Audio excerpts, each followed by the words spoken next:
بسم اللہ الرحمن الرحیم۔ ایک دن فرعون اپنے محل کے اندر چین کی نیند سو رہا تھا کہ ایک دم گھبرا کر اٹھ گیا۔ فرعون نے ایک دردناک خواب دیکھا جس نے اس کی نیند کو اڑا کر رکھ دیا۔ اس ہیبت ناک خواب کو دیکھنے کے بعد فرعون نے کل اپنے دربار میں تمام نجومیوں کو اکٹھا کیا اور اپنے خواب کی تعبیر معلوم کرنے کا کہا۔ فرعون نے نجومیوں کو بتایا کہ اس نے ایک خواب دیکھا ہے کہ بیت المقدس سے ایک آگ ظاہر ہوئی ہے جس نے تمام طبیبوں کو جلا کر رکھ دیا، جبکہ بنی اسرائیل کے مسلمانوں کو کچھ بھی نہیں کہا۔ چنانچہ اس وقت تمام نجومیوں نے اپنے علم کا استعمال کیا اور اس خواب کی تعبیر نکالی، اور نجومیوں نے فرعون کو آ کر یہ بتایا کہ بنی اسرائیل میں ایک ایسا بچہ پیدا ہوگا جو تمہاری سلطنت کو تباہ و برباد کر دے گا اور خود تمہاری سلطنت پر قابض ہو جائے گا۔ چنانچہ اپنی سلطنت کے چھین جانے کے خوف سے فرعون نے اپنے سپاہیوں کو یہ حکم دیا کہ بنی اسرائیل کے ہر گھر کی تلاشی لی جائے اور جس گھر میں بھی جو بچہ پیدا ہو اس کو قتل کر دیا جائے، اور بنی اسرائیل کے مردوں کو روک دیا جائے وہ اپنی عورتوں کے بالکل قریب نہ جائیں۔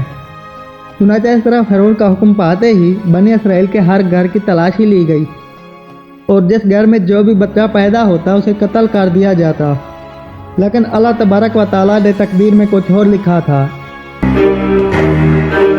اسی دوران دو بچے ایسے پیدا ہوئے جو قتل و غارت سے بچ گئے، اور اللہ تبارک و تعالیٰ کی قدرت یہ کہ ایک بچہ فرعون کے گھر پرورش پانے لگا، اور دوسرا بچہ جس کو اس کی ماں نے پہاڑ کے اندر غار میں چھوڑ دیا تھا، اس کی پرورش کے لیے اللہ تبارک و تعالیٰ نے اپنے مقرر فرشتے حضرت جبریل علیہ السلام کی ڈیوٹی لگائی۔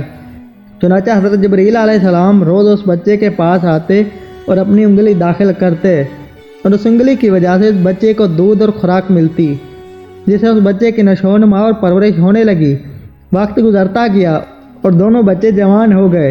اتفاق سے ان دونوں کا نام موسیٰ تھا۔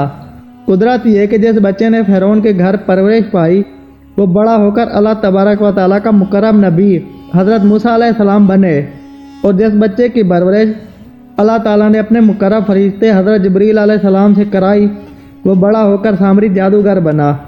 پیارے دوستو، ادھر جب فرعون کا ظلم و ستم حد سے بڑھنے لگا تو اللہ تبارک و تعالیٰ نے اپنے پیارے نبی حضرت موسیٰ علیہ السلام کو حکم جاری کیا کہ وہ اپنی قوم کو لے کر مصر سے روانہ ہو جائیں۔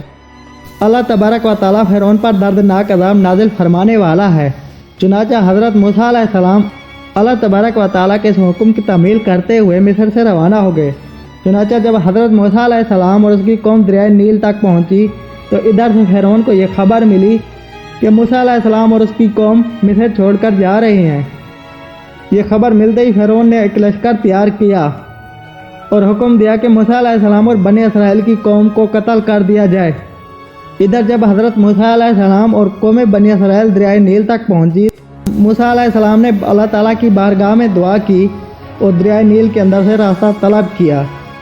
چنانچہ اس وقت اللہ تعالیٰ نے موسیٰ علیہ السلام کو حکم دیا اپنے عصا کو دریائے نیل کے کنارے مارو۔ جب حضرت موسیٰ علیہ السلام نے اپنے عصا کو دریائے نیل کے کنارے مارا تو دریائے نیل دو حصوں میں تقسیم ہو گیا اور دریائے نیل کے اندر سے ایک وسیع راستہ بن گیا۔ حضرت موسیٰ علیہ السلام اور قوم بنی اسرائیل اس راستے کو عبور کرتے ہوئے بڑی بآسانی سے اس راستے سے چلے گئے۔ ادھر جب فرعون کا لشکر جو حضرت موسیٰ علیہ السلام کا تعاقب کر رہا تھا وہ بھی اسی راستے سے گزرنے لگا۔ اسی طرح جب فرعون کا لشکر دریائے نیل کے بالکل درمیان میں پہنچا تو اللہ تبارک و تعالیٰ نے دریائے نیل کو مل جانے کا حکم دیا، تو اللہ تعالیٰ کا حکم پاتے ہی دریائے نیل آپس میں مل گیا۔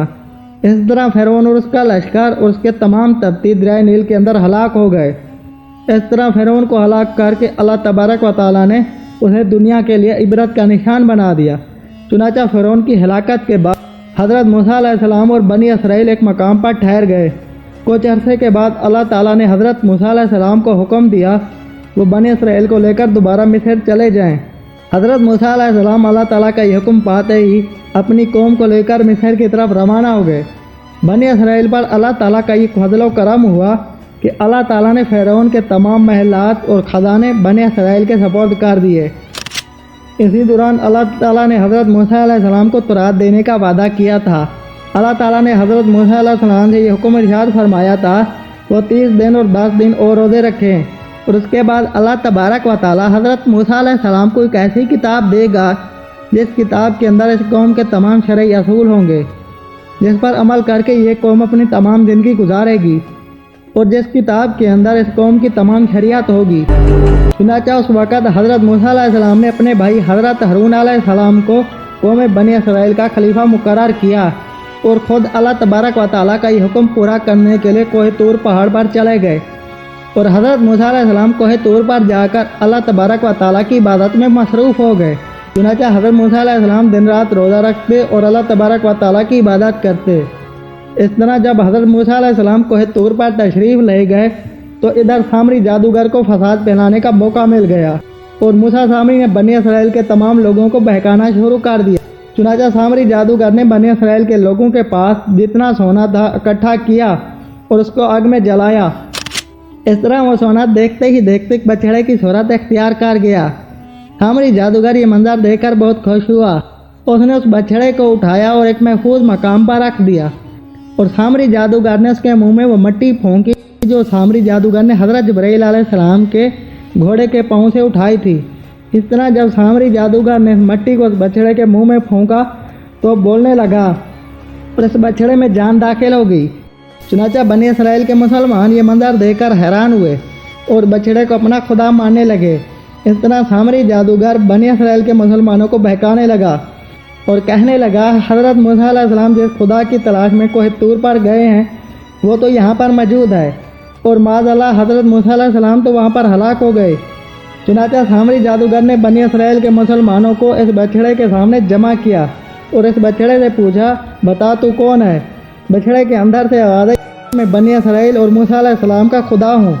چنانچہ یہ منظر دیکھ کر 12,000 مسلمانوں کے علاوہ باقی تمام قوم شرک کے اندر مبتلا ہو گئی اور اللہ تبارک و تعالیٰ کی وحدانیت کو چھوڑ کر اس بچڑے کی پوجا کرنے لگی۔ چنانچہ جب حضرت ہارون علیہ السلام نے اس قوم کو شرک میں مبتلا دیکھا تو انہوں نے اس قوم کے شرک سے منع کیا اور واحد اللہ تبارک و تعالیٰ کی عبادت کرنے کا کہا۔